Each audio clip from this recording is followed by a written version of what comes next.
In today's video, I'm going to be talking about the 5 most common reasons that people fail when they're on their Amazon FBA journeys.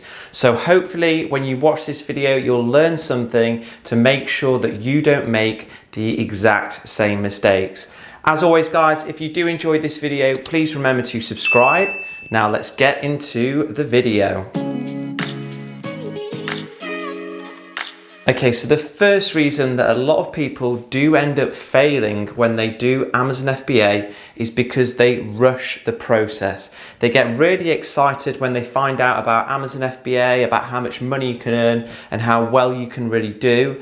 And they just end up rushing things. They don't think things through. They find a product that they think, yeah, that looks okay, that'll do. They order 1,000 units and before they know it, they've got a product that's in an oversaturated niche, or it's poor quality, or it's just not going to succeed for a number of reasons, and they find that they have to liquidate their stock, sometimes at a loss, and they find themselves in a situation where they're completely demotivated and they don't want to do Amazon FBA anymore. Now, I've seen this happen time and time again of people just rushing straight into it. There was somebody that I knew a couple of years ago, 18 months ago or so, and he was getting just into Amazon FBA, really excited, and he ended up buying like 1,000 units of like these little plug protectors that you put into plug sockets to stop children pushing their fingers in. Doesn't really sound like an amazing product and doesn't sound like a product that you could really brand that well, but I think he got excited over some of the sales figures.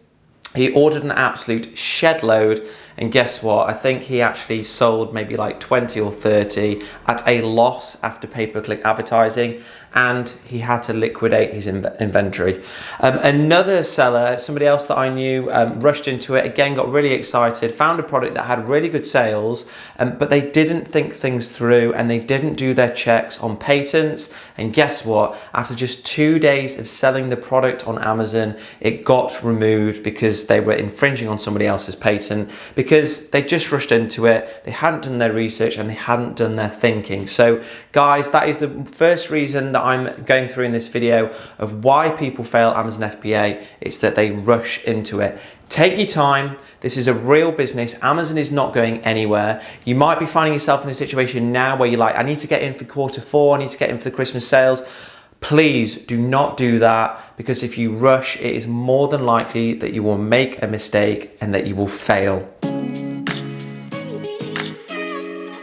Now, the second reason that people fail when doing Amazon FBA is because they cut corners. They don't do things properly and they try and look for ways to save money absolutely everywhere. Now, don't get me wrong, trying to save money is of course important, but if you're trying to save money at the expense of producing a really good product that's going to get 5-star reviews, well, guess what? You're going to fail. Now, an obvious example of this for me was when I first launched my product about a year ago now, and I wanted to make the unboxing experience a really good one for the customer. I wanted them to get the product and see the box and be like, wow, this is amazing, it's really high quality, and I could probably even gift it to somebody. So I had a professional gift box designed. My box art cost about 100 or 120 pounds, which at the time was really difficult for me to do because my unit cost was only about £3. So I was thinking, wow, I'm actually spending £3 on product itself, but like £120 on designing the box art. Do I really want to do this? Maybe I should just go for something plain.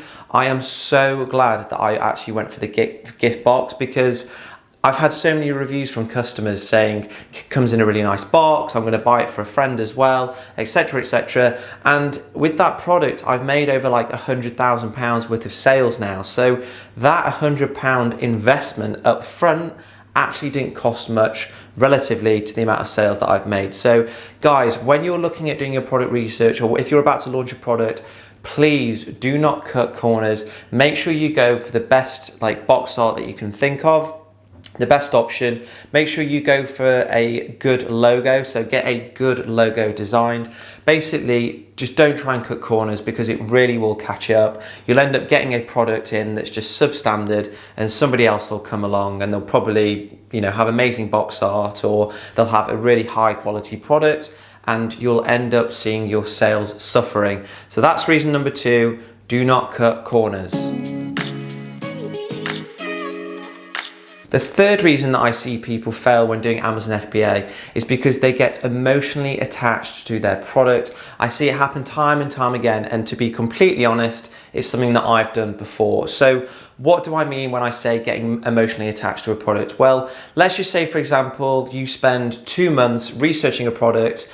After 8 weeks or so, you find what looks like a really good product, and you've got great ideas. You're like, great, I can bundle this with it. I can put this brand on it. I can do this box art. It's going to be incredible. You start to, write all your ideas down, and you hire somebody to design your logo. And then you think, okay, let me just double check and check the sales. And you see that the sales aren't actually that good anymore, or there's been a load of new competition coming to the market and it's oversaturated. Now, in this scenario, your brain might be saying, okay, it's probably not a good idea to continue going down with that product, but maybe your heart is so emotionally attached to the fact that you've spent a lot of time thinking about this product, and you've invested a lot of your own time into it, that you think, well, whatever, I'll just ignore that and I'll go ahead. Honestly, guys, you need to trust your instincts. Don't be emotionally attached to a product. Again, this is something that I've seen with a couple of people that I regularly talk to, and they've said to me, my fault here was that I just got too self-invested in the product. I've done it before. Let's say, for example, with Bitcoin. I've bought Bitcoin at like $10,000 and then it's tanked to 7,000. And rather than just cut my losses and just think, right, try and find another investment opportunity, I've been too emotionally invested in it, and I've thought, no, it's going to go up, it's going to go up. And guess what? In the long term, it's gone down and I've lost even more money. That is exactly what is going to happen with an Amazon FBA product. If you invest a bit of time into it and then you see that it's probably not a good idea, but you still go ahead with it because you think, I've invested, a couple of weeks in it, I've thought of a really cool logo, it's got to work. Honestly, guys, trust the research that you do. Make sure you check the sales figures, you check them again as you're going through the process. And if they don't look good anymore, if the market's moved on, maybe if there's been 20 new competitors that have come in, just trust your instinct and find something else. In the long run, over the next few years, and when you do eventually find a really successful product that's going to smash it, you will look back and be so glad that you made that decision. The next reason that people fail is because they don't immerse themselves in a supportive environment full of like-minded individuals. Now, the perfect example of somewhere like this is a Facebook group. Now, I run a Facebook group called the Amazon FBA Smashers. It's got over 2,000 members now. People post in it every single day, and it serves as a great way to motivate people, to teach new tips and tricks, and just to kind of constantly have Amazon FBA in the back of your head. Literally every time I go on Facebook, I'm seeing posts about Amazon FBA. I'm learning new things from people, people's experiences, or just new things that Amazon have just released. There's so many things that you'll kind of have pushed to the front of your mind if every time you go on Facebook as a result of joining these groups. So what I'd say, guys, is make sure you join these groups and make sure you post in them. If you find a product that you think looks quite good, then just make a post and just say, guys, what do you think to a product in this niche? What do you think to these sales figures?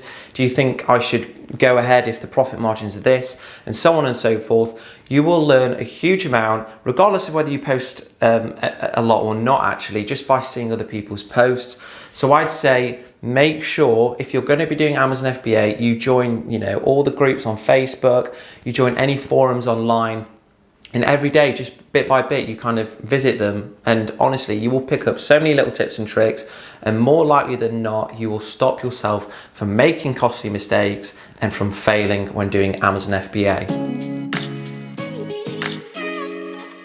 Now, the final reason that I most frequently see people fail from doing Amazon FBA or making very costly mistakes is the fact that they don't have a mentor or a guide or a consultant or just a confidant, somebody to talk to about Amazon FBA. And I see this quite a lot. Now, just to put this in perspective, guys, because I know there's some people just are like, no, I don't want to pay for a mentor. I don't want to pay for a consultant.